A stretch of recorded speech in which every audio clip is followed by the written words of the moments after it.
city. This is your city in the future. Policymakers or your peers can run collective movements that highlight points of interest and attach questions to them. As you move in your city, you have the option to answer these questions and collect, in a gamified and privacy-preserving way, data about the urban qualities you experience. Your smartphone uses this information to support you in your daily decisions. The publicly accessible information is visualized in the dashboard. Policymakers can use this information to identify areas of unmet potential. For example, this area is not considered vibrant and people try to avoid it. The policymaker can then initiate a collective movement. You are now empowered to voice and discuss ideas. The policymaker can let you vote on a legally compliant shortlist created transparently. Here, the community voted for a playground to increase the attractiveness of the area. Now, an inclusive project phase is started to implement the chosen idea. Bob shares pictures of his favourite playground. Peter connects the community with an architect who can help. Once the project is finished, you can evaluate the project and share your experience.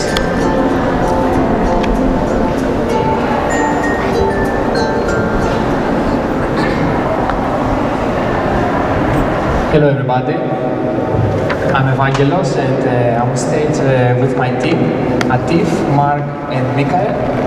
And today I will introduce you to the Empower Polis, a new paradigm for data-driven policy making in participatory smart cities. We use techniques for privacy preservation and augmented decision making to make Empower Polis happen. So the introduction nowadays of the Internet of Things in smart cities has brought paramount opportunities for the policymaker and the citizen to improve everyday life and make smarter decisions using the smartphone. However, these opportunities come with several challenges. The concentration of data in big data analytics and machine learning open us opportunities for discrimination and profiling of citizens, as well as citizens are bombarded by information, which creates an information overload. So decision making in everyday life becomes more complex. Moreover, the credibility of a question nowadays is questioned by fake news, and nudging creates opportunities for making less actually informed decisions, and also the citizen becomes less autonomous. At the end, the citizen has less opportunities to participate and its voice to be heard in the centers of collective decision making. So the question I would like to raise today here is, how can we bring in the foreground of decision making the citizen again? This is ancient Agora of Athens. This was a general assembly of citizens in public, and the Agora was used for participation, for collective decision making, and is where the democracy was born. In Empower Polis, we envision the reinvention of Agora, a cyber-physical Agora, using digital technology. And Empower Polis is not simply a vision, it's actually a collection of different working prototypes that we have on the backstage available for you to test and interact with them. Our solution has a purpose to bridge the gap between private and public space, between the policymaker and the citizen. More specifically, the citizen can interact with the smartphone and create public knowledge, information that can make him more aware about the urban qualities of his environment. Moreover, the citizen can interact with the policymakers through another app, the Smart Agora app, that is the interface between citizen and policymaker. Policymaker initiates collective movements, so he creates tasks that he can distribute to citizens to find out about public happenings. The citizen, in a voluntary and encrypted way, can share information that can become public knowledge And this public knowledge, through analytics dashboards, can become back available to the citizens. So all this life cycle of information creates a more collective decision, creates a new way for collective decision making by the citizens. I will actually now give the floor to Atif to introduce you to the first element of this Empower Polis system, the Smart Agora. Thank you very much. Smart Agora is a new era of active participation where policymakers as well as citizens create autonomously collective movements about challenges, debates, ideas for improving urban qualities, for example, traffic congestion, safety, greenery, by using simple yet ethically sensitive technology. So this is a participation dashboard of Smart Agora, where policymakers and citizens can create user-centered interactions to effectively tap into the crowd wisdom. This is also very relevant for policymakers in the planning and budgeting phase to initiate movements and, for example, the propositions where to build a park or library, real-time voting, and policymakers can bring forward these initiatives to the citizens. So all these user interactions are deployed in the Smart Agora, transforming them into the augmented reality, where users are notified into their smartphones and they perform augmented decision making using accumulated knowledge storage, which Mark will explain in a couple of minutes. And this is a home screen of Smart Agora. It allows to access projects and tasks for the citizens, and citizens explore these points and they explore all these points, and then they visit them to share the results with the participation dashboard or with the policymakers. They anonymously share the results with the policymakers. And this is how the citizens participate through the questionnaires at the different points of interest. And the Smart Agora is actually different with the related initiatives, for example, online petitions, voting systems. For example, they do not integrate into the daily life of the participants, as well as public space, where more informed decisions can be made. So it's an overview of Smart Agora. We encourage physical presence of participants in a gamified and in an augmented way, where they witness more urban qualities evidently and they can better reason about them more effectively. For example, a tram station, where to build, where we can improve the safety or greenery around it. And we do care about legal data privacy and protections. Legal and ethical compliances will be granted through organizations such as Ethical Committee of ETH Zurich, as well as canton level legal and ethical approvals. So this was a Smart Agora introduction. I would like to invite Mark to continue with the next.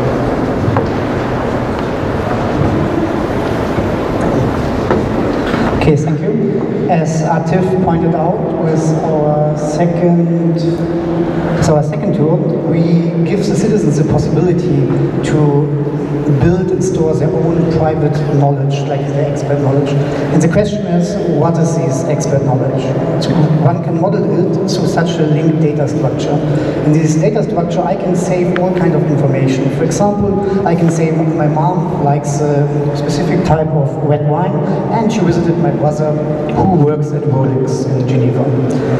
So, and we built a tool, it's called Netty App, and this Netty App is a mobile application which actually allows me to visualize and create these type of networks. This creation of these networks happen in a very privacy-preserving way. So everything I enter into the app can only be accessed through the phone. So there's no automated sharing of data or information, but I can do this voluntarily, and maybe if I'm incentivized. The app then gives me the possibility to further contextualize the information and to work with it. For example, in the augmented reality world of ATIF, which you mentioned before. So the question remains, how do we do this? How do we bring this app onto the user's phone, and how does it look like? And this is actually very simple. We want to replace the contact book on the user's phone. So hence, when I enter the app, the first thing which I see is the familiar contact list. But when I swipe to the left, I see all other types of objects in my knowledge base, like cities or contacts or animals, and if I click on the cities, I see all the cities which I know about. Moreover, I can click on these concrete instances, for example Albert, and enter the detail mode. In this detail mode, we have many of them, so one of them is shown here. I can retrieve and contextualize my context further. So for example, I can know that I met Albert in Zurich. Or for example, if I want to build a playground and I need an architect, and I remember that I once met one at Albert's party, I could just go here and check out to whom he introduced me and use this kind of information. So let me show you one more view. So we also have, like if I click on this button, I come into the Tinder mode. So during a master thesis, we implemented a genetic algorithm which suggests new connections inside of the user knowledge base to the user. And the user can accept and reject these connections, and through this, the algorithm gets trained. This all happens locally on the user phone, so there's no nudging from the outside world or influence. As I said, we tested it in the master thesis pretty successfully. So to conclude, the NETI app allows the citizen to build and store a highly contextualized private expert knowledge. So every citizen has expert knowledge which could be accessed, but they cannot store it, and we allow it to them. So for example, a bird lover could start taking pictures of birds, tags, location, the time, and this kind of information, and build up his or her own knowledge base, which the bird lovers then can share with others, maybe with other bird lovers or with researchers at ETH who want to know more about bird movements and Zurich, these kind of things. Thank you.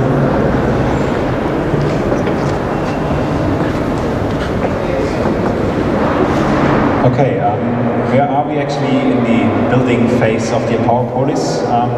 In Mark's master thesis, we were able to build a questionnaire in the web app, then digitally attach it to the tram stations in Zurich, and then we did a field experiment where we had people install the prototypes, move through the city, and whenever they encountered one of these points of interest, they were able to answer the questions, collect data with the sensors of their phone, and attach data from the knowledge store inside of NETI. So as of now, I would say we have most of the solution landscape up and running in working prototype mode. And how does this interact, or how does this look like from a political point of view? And we envision a lot of collective movements. Everything starts with an issue, people discuss, at some point they decide to do something about it, and then in the do phase, intervention is designed and implemented to improve the situation. Afterwards, you collect some feedback and you decide based on the feedback, do I need another iteration or can I scale this to another place? And we think that the Empower Polis can support and improve all 5 steps. The next question is, how do you get the people to use the app? And there we think there are 4 reasons. First, of course, we believe strongly citizens actually really like to shape and improve their cities. The second thing is the private knowledge base in your pocket is really handy, and our friends and we really enjoyed using the prototype already. The third thing is the gamification. We think we want to introduce more gamification aspects to really make it fun and easy to use. And as a 4th step, we want to build a blockchain-based reward system that actually incentivizes the participation and the provision of knowledge. And of course, there's always the question, how do you make it fly financially? we strongly believe that you need to well protect the private space if you want to have a healthy public space. And therefore also for the monetization we want to follow two different approaches. For the Netty application, we conducted a couple of interviews with bankers and consultants, and we pitched the idea to a business angel. And all really liked the networking concept, and we got good feedback there. And for the Smart Agora app, we think the natural partner should be a municipality. So by actually having the city as your investor, we think we could get great insights, good access, and this would really help the development of this project. Okay, you've seen it's all there. Now we have a great team, working prototypes, clear interface with the policymaker. We have a strategy to get people on board, and we think it's financially viable. So now it's really about empowering the citizen. Let's make him possible. Let's protect the privacy of the citizen. Let's empower him that he can participate in this data-driven policy making.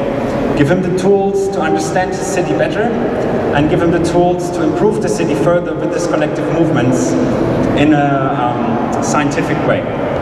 Smart cities are not about the smart cities. Smart cities are about smart citizens. Smart citizens using the best tools available to build this now cyber-physical agora of the 21st century. So please support us in building the Empower Polis, which hopefully is one step to this vision. Thank you.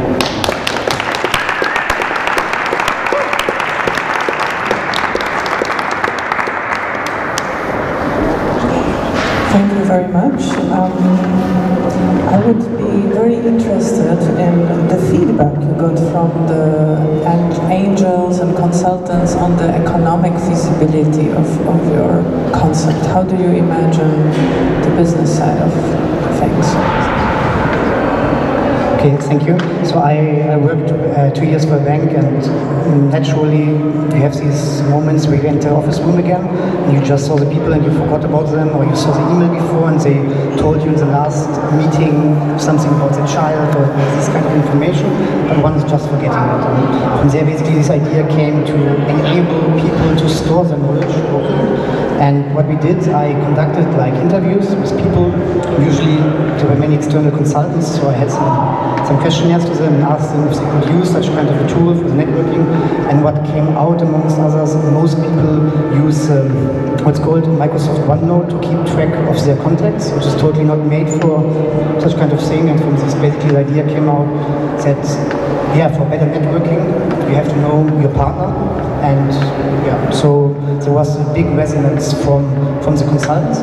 And from the business angel perspective, yeah, so he saw the possibility basically to roll this out, probably because he also has on his own the need for such a tool. So yeah. As it was presented in context of economical feasibility of the project, I thought that you had some discussions in that context. So my question was really related, how do you want to fund your activity? To fund, yeah, so like one step of course is today. What I mean is to fund activities, so like basically there's a very small barrier to roll out this product. Yeah, so the app is already there. We just work on the design, so we have a strong connection with the designer. We just implement the design, and then we could roll it out in the App Store. And there are like ideas to partner up with exhibitions, maybe to. So there's like one plan. The other plan is just to market as a networking tool, basically. Yeah. Maybe I would like to add that another pathway for funding is actually the European projects as well, and the GI initiative. So there is, for example, in our chair we participate in European projects that are very business driven. For example, there's a project, the ASSET project, we are the only academic partner, and the rest is business and institutes. And we think that we have got some experience from that to follow up projects like the Power Policy in this actually option as well.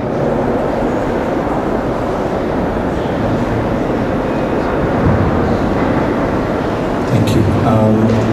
Could you just, you said that there were these interest points in Zurich, but then can you just explain what they were, one example, what happened there, what did you have to do? And your other question, you said the name of somebody's child. So then after you have the name of the child, you have to type it into, which is not different from a context. It's not different from typing something into context. So I don't understand the extra value created. Would you like to address this question first, and then we'll come back to the So I didn't understand. So the question is basically, why should I use this tool and not what?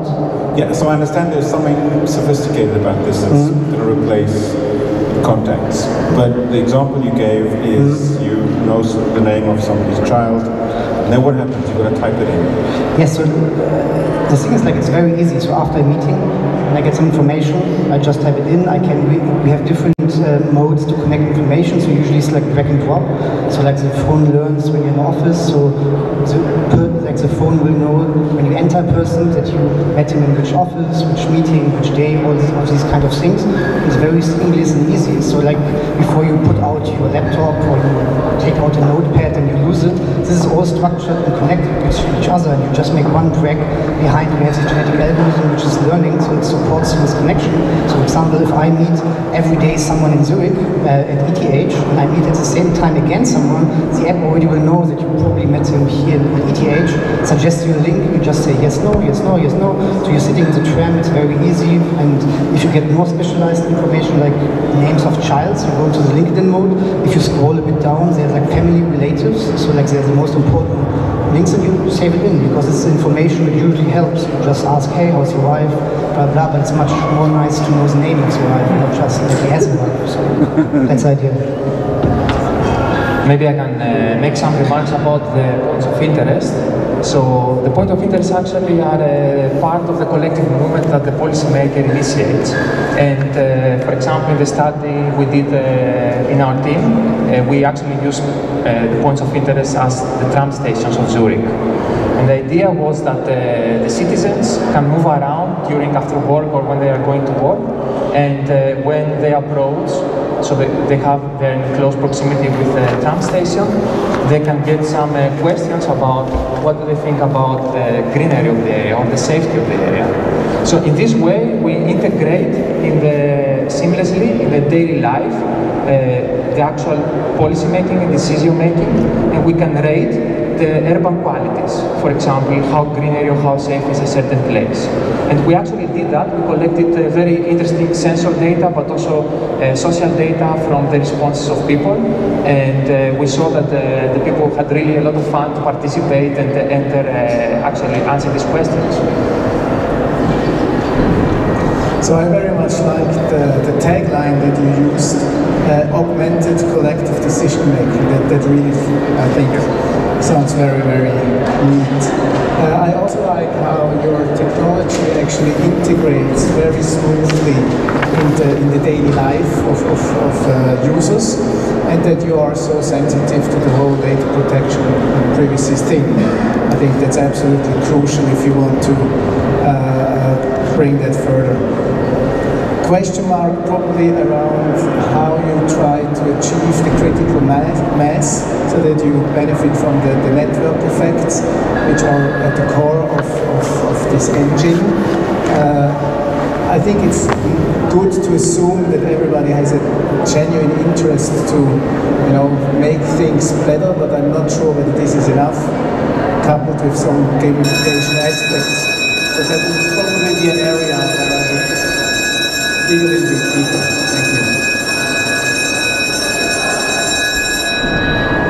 Can you clarify a bit more the relationship between the NETI project, which is kind of, the main value seems to be really for private purposes, and on the other hand, let's say, how this tool supports policy making and how the two relate. Is it simply to get people hooked into this by giving them a private benefit from NETI and then kind of piggybacking on this for some other purposes? regarding this question. Actually, the NETI, the ultimate goal, the ultimate vision for NETI is to lead to an ethically designed personal assistant in the phone, built with private knowledge that will make the citizen more aware about public matters and give them the opportunity to know and incentivize them to participate. It's actually a tool that will allow a privacy-preserving building of knowledge.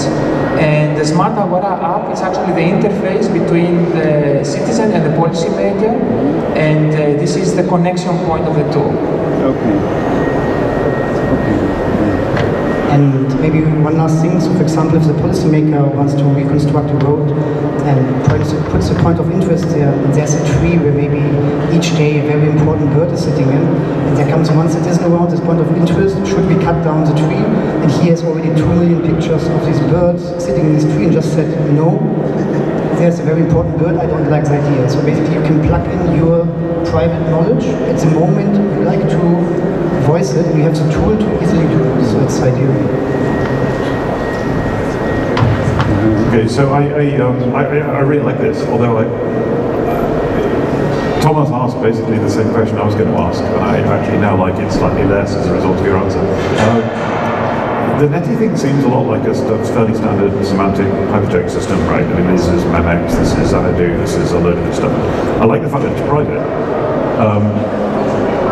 That's a very nice feature. I do like the way that you've addressed this division between public and private. In the past, these systems have never really worked because people feel that they are trying to tell the system something that they already know perfectly well. And so there's very little incentive to put something into the system unless you're likely to forget, you think you're going to forget it. See, what phone number is it? You don't put in the fact that somebody is somebody else's wife because it's hard to forget that. And indeed it's a pain to update it when they get divorced, right? So, and so it causes all kinds of usability problems. So I'm a little bit unconvinced about that, but it makes me feel fine about the, it's okay about the rest of the proposal. The other question though is, if you do want to then take that private knowledge and evolve it into a personal assistant that will guide people's political decisions, then you're in different ethical territory, because your personal assistant will now be designed with a whole load of built-in tendencies to nudge people in particular political directions. And now I'm a little bit worried that you are introducing a lot of political bias into the design of the assistant, that no matter how much private data you've got, it's not going to fix it. So could you say, yeah. Until you said private assistant, I was fine. Thank you very much for the interesting question. Actually, this aspect is very interesting, and from a scientific point of view, this is something we really wanted to study. This is done in the context also of Mark's thesis. More specifically, what we want to see is, as you said, how much the user will get involved in this knowledge building. And surprisingly, very strikingly, we saw, for example, that through this Tinder mode, the users actually, they were really getting obsessed, and they were really like over 7,000 times actually they were participating, and they were using the Tinder mode, so they were making selections. So in other words, it's not that the personal assistant tells them what they have to do, but actually it guides them to build this knowledge and makes them actually connections that are not explicit in their mind. They're not explicit, more explicit. So it politically influences them, is what you're saying? The political influence is not necessarily only if the citizen will determine that he's interested about politics. Indeed, he will get political recommendations, but these are not result of nudging, but they are result actually of local intelligence. Yeah, so the idea also for the digital assistant currently is like this will be open source, and the idea is that you can put in your own digital assistant, and currently it's a genetic algorithm with a lot of different metrics, and the algorithm learns these different metrics, like the weights basically currently. And one could think about that you can manually adjust weights, so it's transparent to you. You're guided through these kind of features. You can adjust them if you don't like them. You can choose another algorithm, put it in. Maybe a friend of yours is using one which you like more, so it's like very, this is not hidden, it's not a secret thing inside, so it's like transparent. Very interesting. So I would could outsource the code, which might influence me while I walk along the street because I'm interested in birds, let's say. So somebody could tap into my phone by informing me about political issues related to these birds by having an access to that open source? So the core functionality of the platform, we want to keep it open source for transparency and trust. Now, beyond that, for certain, for example, collective movements, or certain, for example, contextualization of the application in business scenarios, there could be business software built on top of that. So this is something that happens a lot in similar platforms. So we want to keep the basic layer as open source for transparency and trust, but allow also an interface for business to evolve over this.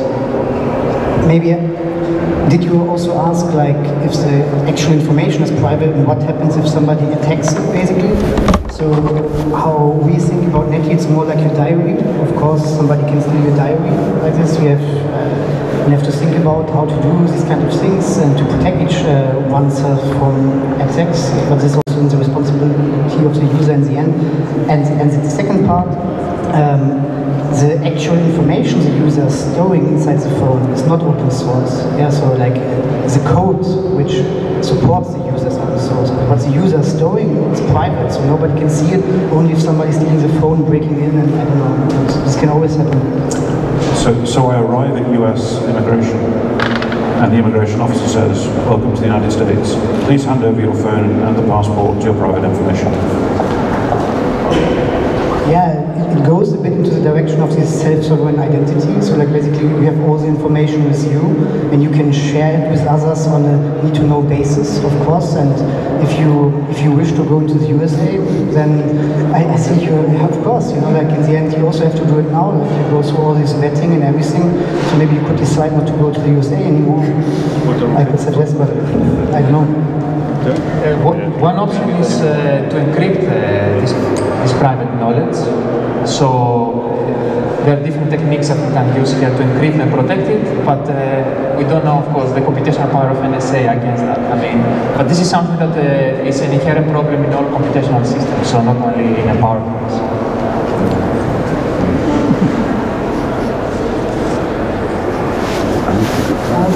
This debate could move on, but we will not prevent the time passing. And now the next stage would be for voting for everybody. So thank you very much for your presentation and work. Thank you for that. That's